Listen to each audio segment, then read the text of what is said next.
आपण पाखे जदि BS6 पूर्व गाड़ी अच्छी पेट्रोल गाड़ी आइदर 2 व्हीलर हो कि 4 व्हीलर हो जदि किसी गाड़ी अच्छी आपणकर तो आप जब E20 पेट्रोल पकाउन E20 मीन्स इथानल इथानल तादर 20% अच्छी इथानल हूँ वाटर को अब्जर्व करे तो जदि आप पके आप कौन हम आप टांकी भितर रस्टिंग हबार चांसेस अच्छी टांकी जो पेट्रोलटा आस कार्बोरेटर को जो रबर पाइप अच्छी से पाइप भी क्रैक हबार चांसेस अच्छी ये कार्बोरेटर ये पाइप भी आप क्रैक हबार चांसेस अच्छी ये जो आलुमिनियम पर्सन अच्छी ये भी रस्टिंग हबार चांसेस अच्छी एंड आप स्पेशली कार केस कौन हुए टांकी भितर गोटे फ्यूएल पंप थाए गोटे पंप जी कि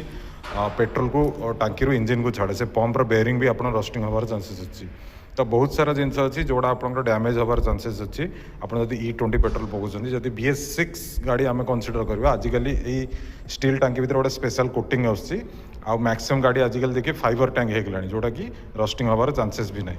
तो यही जिनसा आप ध्यान रखुँ आप जब E20 पेट्रोल विषय डिटेल्स जाना चाहते मो चैनल में ऑलरेडी वीडियो गोटे बनई पूरा ओडिया डिटेल्स आप जाकि E20 पेट्रोल विषय डिटेल्स जानीपर।